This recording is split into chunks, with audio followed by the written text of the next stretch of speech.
Bismillahirrahmanirrahim. Assalamualaikum warahmatullahi wabarakatuh. Salam sejahtera untuk kita semua. Sahabat Dalyana Berbagi dimanapun saja berada. Puji syukur marilah kita panjatkan kehadirat Allah Tuhan yang Maha Kuasa. Bahwa saat ini kita masih diberikan kesempatan, kesehatan, dan kekuatan sehingga bisa bertemu kembali melalui channel Dalyana Berbagi ini yang dikhususkan untuk membagikan berbagai berita, informasi, dan lebih khusus lagi yang terkait dengan pendidikan dan pembelajaran. Baik untuk guru, kepala sekolah, pengawas, para peserta didik, baik jenjang SD, SMP, SMA, SMK, termasuk sekolah luar biasa dan madrasah, serta bagi para mahasiswa, serta orang tua, wali peserta didik maupun wali mahasiswa. Untuk kali ini, bagaimana kita maklum sering mendengar kata cum laude. Bahkan dalam penerimaan pegawai, baik pegawai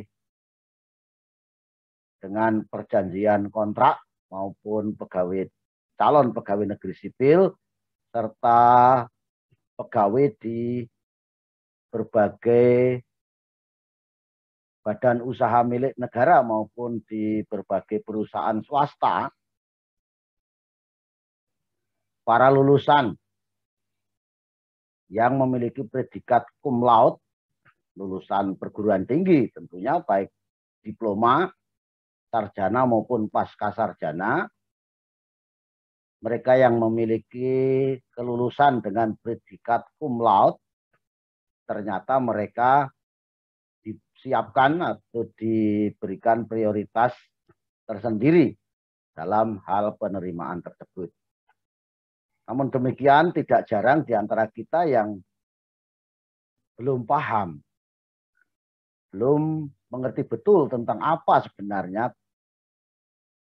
cum laude itu.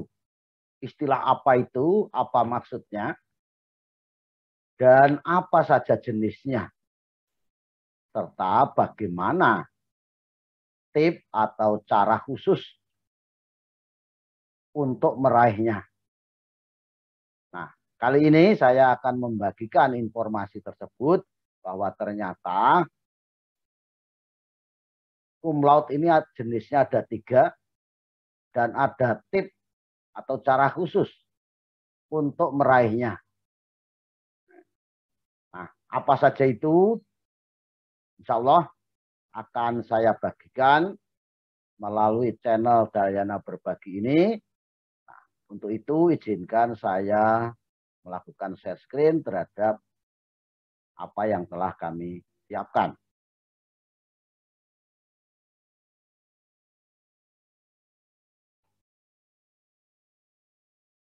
Ya. Jadi sekali lagi judul ini saya angkat dengan judul apa itu cum laude, apa saja jenisnya, dan bagaimana tip atau cara khusus untuk dapat meraih predikat tersebut.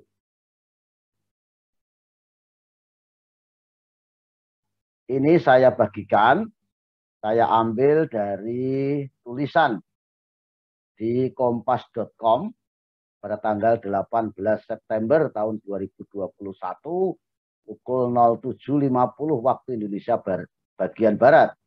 Ditulis oleh Saudari Sandra Desi Kaisaria dengan editor Saudara Albertus Adit dengan judul ada 3 jenis cum laude.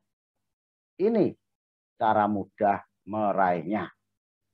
Mudah-mudahan informasi ini saya bagikan dapat bermanfaat, menjadikan yang saat ini sedang kuliah atau sebagai sarjana, baik di jenjang diploma, S1, S2 maupun S3, sehingga menjadi bersemangat untuk meraih predikat cum laude tersebut.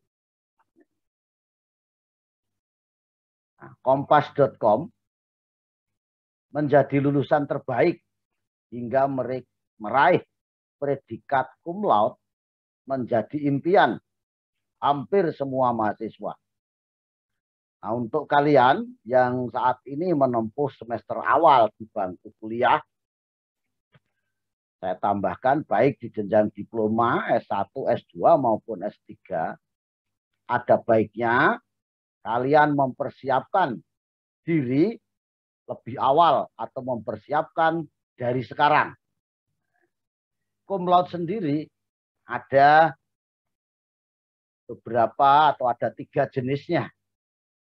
Namun sebelum membahas jenis-jenis cum laude tersebut, ada baiknya kalian harus tahu apa sih cum laude itu.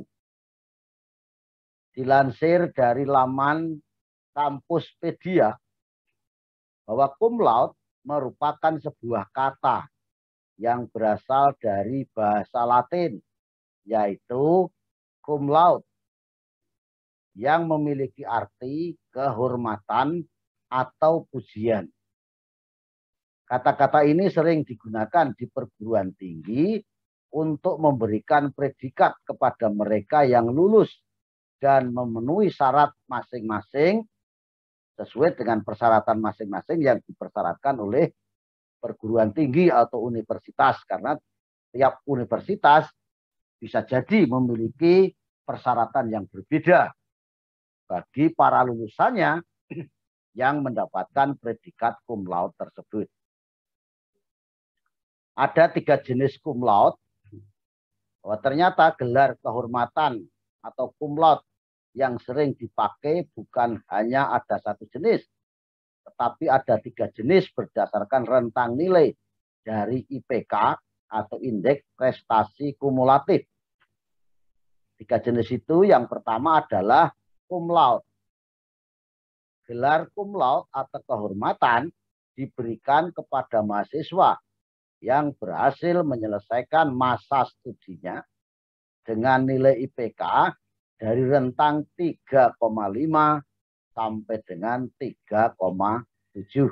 Jadi kalau ada mahasiswa ditetapkan lulus dengan predikat cum laude, berarti IPK yang diraih berada di rentang 3,5 sampai 3,7. Itu yang pertama, cum laude, yang artinya adalah kehormatan.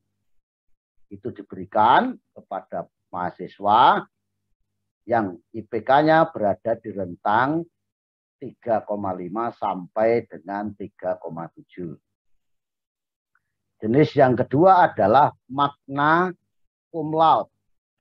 Naik 1 tingkat, magna cum laude memiliki predikat atau sebutan kehormatan besar. Jadi kalau ada yang mendapatkan lulus dengan predikat magna cum laude, itu artinya kehormatan besar, di mana nilai yang didapatkan juga harus besar. Untuk bisa mendapatkan gelar magna cum laude atau kehormatan besar ini, kalian atau para mahasiswa atau para lulusan perguruan tinggi itu harus mempertahankan atau memperoleh nilai IPK berada di rentang nilai 3,7 sampai 3,9. Jadi kalau IPK-nya 3,7 sampai 3,9 itu sebutan itu 1 tingkat lebih tinggi dibanding cum laude dengan sebutan magna cum laude. Dan yang tertinggi itu adalah summa cum laude. Gelar atau predikat tertinggi disebut sebagai summa cum laude yang memiliki arti kehormatan tertinggi. Jadi kalau cum laude tadi artinya kehormatan, kalau IPK-nya 3,5 sampai 3,7 Kalau magna cum laude itu kehormatan besar, nilai IPK-nya 3,7 sampai 3,9. Nah, yang tertinggi summa cum laude, kehormatan tertinggi. Tidak main-main.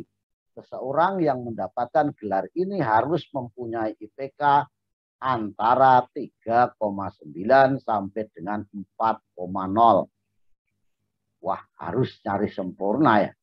Ya, jadi kalau IPK-nya 3,9 sampai 4,0, berarti semua nilai A semua, hampir semua A, itu sebutannya summa cum laude atau kehormatan tertinggi. Nah, bagaimana kriterianya?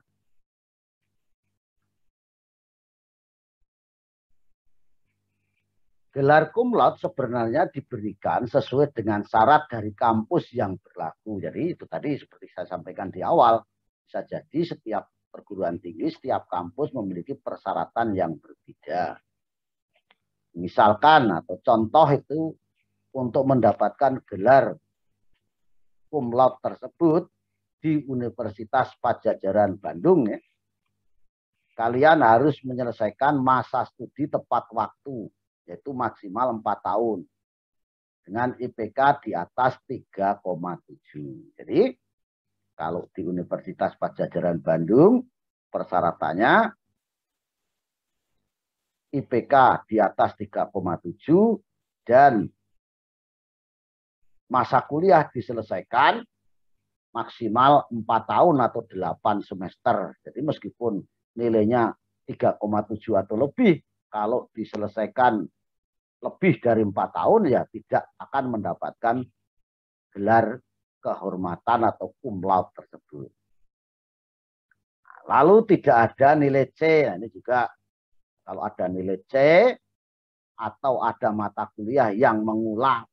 Jadi kalau ada mata kuliah yang pernah tidak lulus meskipun IPK-nya jadi 3,7 atau lebih, ya tidak dapat mendapatkan gelar cum laude. Tetapi ada kriteria umum yang dipakai oleh beberapa universitas di Indonesia. Jadi kriteria umum yang berlaku di perguruan tinggi atau universitas di Indonesia itu diantaranya ada 3. Yang pertama, nilai IPK harus berada di kisaran 3,51 sampai 3,71. Nah, kemudian lulus tepat waktu, tidak ada mata kuliah yang mengulang. Jadi 3 kriteria ini baru bisa mendapatkan gelar cum laude tersebut. Termasuk untuk IPK tadi, untuk yang magna cum laude dan summa cum laude ya seperti tadi. Kalau 3,7 lebih sampai 3,9 itu magna cum laude. Kalau 3,9 sampai 4,0 itu magna cum laude. Tetapi juga ada syarat lain yaitu lulus tepat waktu dan tidak ada mata kuliah yang mengulang. Saya kira jelas bagi sahabat Dayana berbagi tentang informasi ini atau kriteria untuk mendapatkan predikat lulus di perguruan tinggi baik jenjang diploma S1, S2 maupun S3 dengan predikat cum laude. Jadi di samping IPK di atas 3,51, kemudian lulus tepat waktu, juga tidak ada mata kuliah yang mengulang. Nah, satu saja dari 3 kriteria ini tidak dipenuhi, ya tidak akan mendapatkan gelar kehormatan tersebut.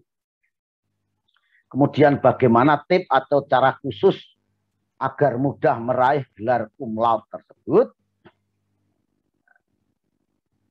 Yang pertama, usahakan niat yang kuat untuk meraihnya dan nilai diupayakan stabil dari semester awal.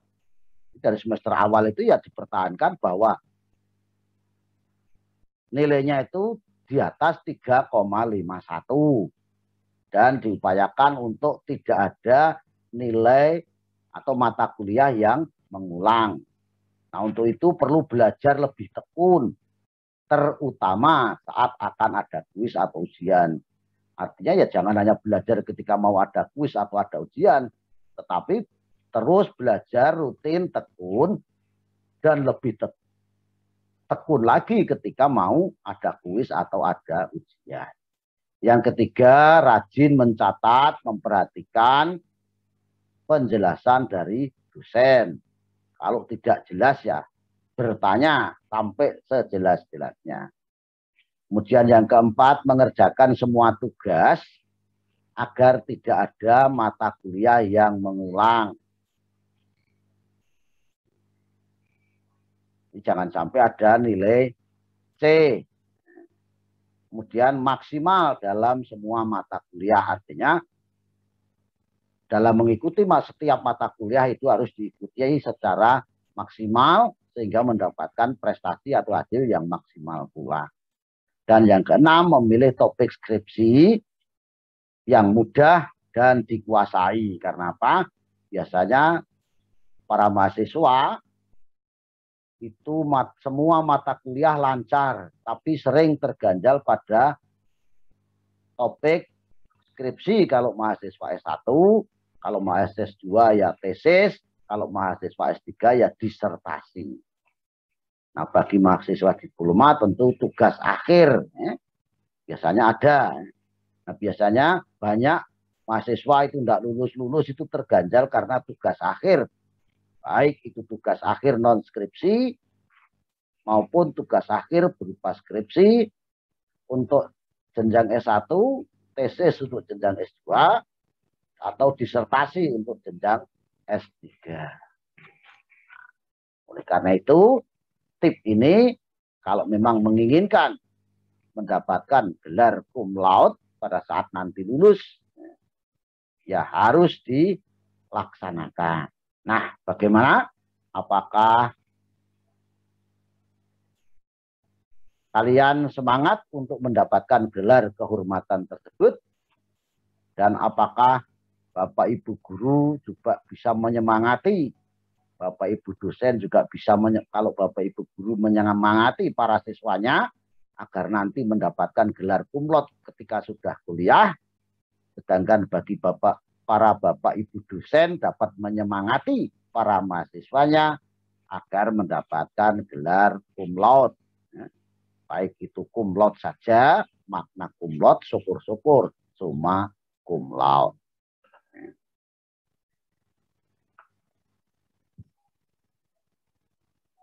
Nah, semoga Anda atau mahasiswa Anda bagi para Bapak Ibu dosen dan bagi para orang tua itu bahwa putra-putri Anda dapat meraih gelar tersebut, apakah gelar cum laude saja atau magna cum laude, syukur-syukur summa cum laude. Amin, amin ya robbal alamin. Nah, kiranya demikian, Bapak Ibu, saudara-saudara, sahabat Dalyana berbagi dimanapun saja berada, informasi yang saya bagikan kali ini terkait dengan gelar kehormatan lulusan perguruan tinggi, baik di diploma, sarjana maupun pasca sarjana, baik S1, S2 maupun S3, yakni tentang gelar kehormatan cum laude. Ya. Jenisnya ada 3, yaitu cum laude saja, magna cum laude, dan summa cum laude. Nah, kalau berada di antara 3,5 sampai 3,7 itu cum laude, kalau 3,7 sampai 3,9 magna cum laude, kalau 3,9 sampai 4,0 itu summa cum laude. Tetapi ada kriteria lain, yaitu yang pertama, tadi kriteria IPK, indeks prestasi kumulatif, juga tidak boleh ada nilai C atau tidak boleh ada mata kuliah yang mengulang, serta harus lulus tepat waktu untuk S1 yang maksimal 8 tahun, untuk S2, S3 mungkin yang maksimal 2 tahun. Mudah-mudahan ini bermanfaat dan bisa memberikan semangat pada para mahasiswa untuk meraih gelar tersebut dan juga memberikan semangat bagi para Bapak Ibu dosen untuk menyemangati supaya para mahasiswanya mendapatkan gelar tersebut, juga bermanfaat bagi para orang tua yang kebetulan punya putra putri atau mungkin cucu menjadi mahasiswa, ya semangat kalau bisa ya cum laude, supaya nanti kalau mendaftar menjadi calon pegawai negeri sipil atau calon mendaftar di perusahaan, baik perusahaan di badan usaha milik negara maupun perusahaan swasta, biasanya memiliki tempat tersendiri, disiapkan tempat tersendiri dengan kuota tersendiri, diperlukan berapa yang memiliki predikat cum laude tersebut. Demikian, kalau ada salah dan khilaf saya mohon maaf. Saya akhiri, billahi taufik wal hidayah. Assalamualaikum warahmatullahi wabarakatuh dan salam sejahtera untuk kita semuanya. Terima kasih.